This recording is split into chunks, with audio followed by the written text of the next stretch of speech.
right, man. Dan Campbell says they are prioritizing getting contract extensions done with St. Brown, Amon-Ra St.Brown, Sun guy, and Jared Goff. For those who are wondering, I know we've been hearing things being said about Hendon Hooker. You hear Liam McNeil said a lot of good things about him. He's supposed to be spending part of the offseason down there with Teddy Bridgewater in Miami. Shout out to him. He's the new head coach of Miami Northwestern High School down there. Jameson Williams, whose birthday is today, but y'all won't see this probably until Wednesday. Yeah, week already moving kind of fast. So happy birthday to Jameson Williams. But yeah, it's obviously a priority when you got a quarterback that's winning football games and putting up the numbers that Jared Goff is putting up. You pay him. I've seen quarterbacks get paid far less, especially when you sitting there talking about guys like, Joe Flacco. They waited to pay Joe Flacco. He won a Super Bowl. They had to overpay. And they almost had to overpay Jared Goff because he almost made it and won the Super Bowl last year, I believe. So when you get to talk about the quarterback aspect, it's important. And then you just start talking about, okay, what's the length of the deal?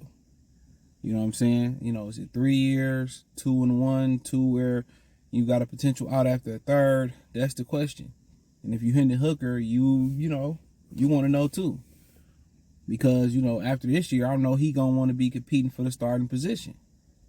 You hearing Lee McNeil say his arm is smooth like butter. He looking really good. But you don't know until, the pads come on. You don't know until he start getting out there with the third, second, first team and doing his thing. So at the end of the day, it should, I think you probably looking more of a 3-year extension with Jared Goff. But sometimes it's just about the fit.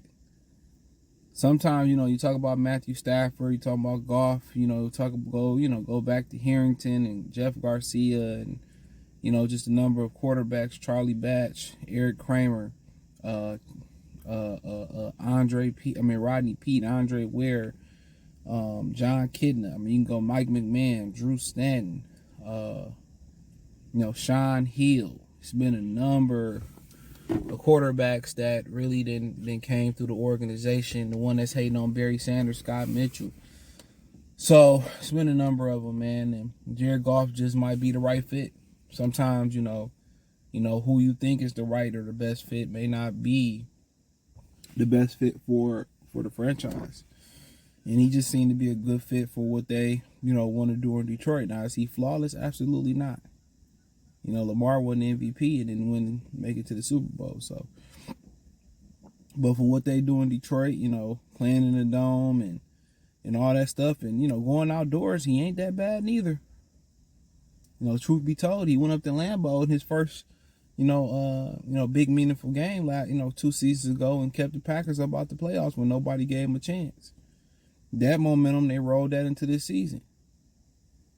So, he been everything and more. In his first year, he wasn't that good because they ain't give him nothing to play with. Pause. Tyrell Williams, he got injured right away and took St. Brown some time to get his feet wet, about a half a season. Then he had a little bit, weaponry, but he said Brad Holmes told him that he was going to get him some weapons and get him some help.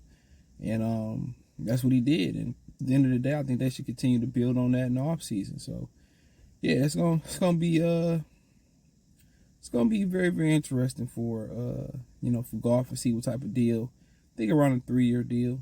That's what I'm thinking. But, but you want to lock him up because he must run and win the Super Bowl. You ain't locked him up. You got to lock him up. And I told y'all, historically, quarterbacks, with Goff credentials, they don't make it. They don't play on the final year of their deal. That's not what happens. They usually get paid, get traded, or something like that. So, and with Amon-Ra St.Brown, you got people say, well, he ain't worth 25, 30, and he ain't worth this, and I'll find another receiver, and all this type of stuff. But when you get a guy that embodies, your organization, he was in the first draft. He ain't been nothing but productive. Yards after catch, possession receiver, moving the chain, clutch catches. He's low-key an underrated red zone threat. He's a threat with the ball in his hands. When you got a guy like that, who been underpaid since the middle of his rookie season, he been playing like one of the top receivers low-key. You know, you pay him. I'm gonna problem paying him 25, 30. I mean, he earned it. He been on a discount since he got in the league. So, and he tough, and he you know, been durable, fought through injuries, and he very, very reliable. You know, everything you need him to do. You know, could he be a little bit more dominant on, you know, outside the hashes? Absolutely. You know, but explosive plays. You can hand the ball off to him, throw him a short pass, throw him a screen. He, you know, yards at the catch. You can throw him. You can throw it to the chains. He can move the chain. He can beat the defenses going deep. I mean, like I said, he's a very underrated red zone threat. You know, scores a bunch of touchdowns. I mean, what you don't like about him? So you got something like that, you pay him. I mean, he's the number one option. He may not be the X receiver, you know, but they moving everybody around. Jefferson, Evans going to the slot. Everybody moving around. Tyreek do a lot of his damage in the slot. He's just productive.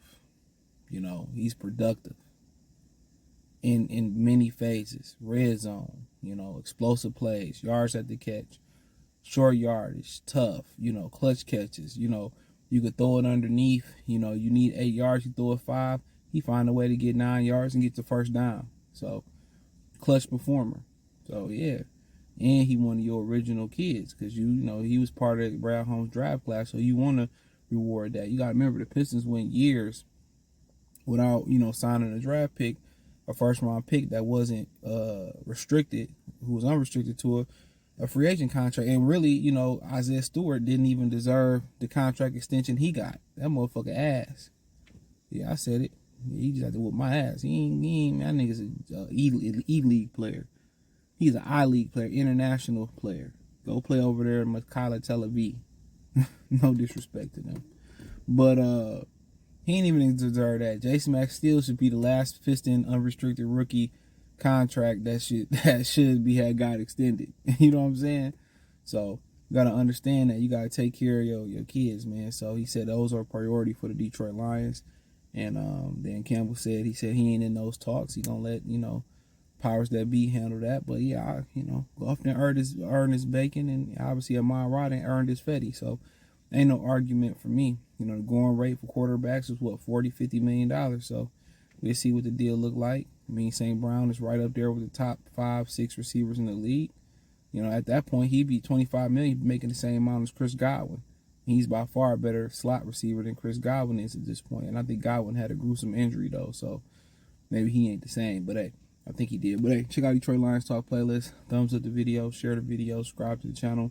Next subscribe button is the bell icon button. Hit all notifications. Increase your chance to get notifications. We go live or drop video. Financially, want to support the channel. Cash App, $CJ Good 313. Venmo, CJ Good 313. PayPal link in the description. Hit the link tree. Find me on X, Instagram, Facebook, Spotify, Anchor, and my other channels all in the link tree. Peace.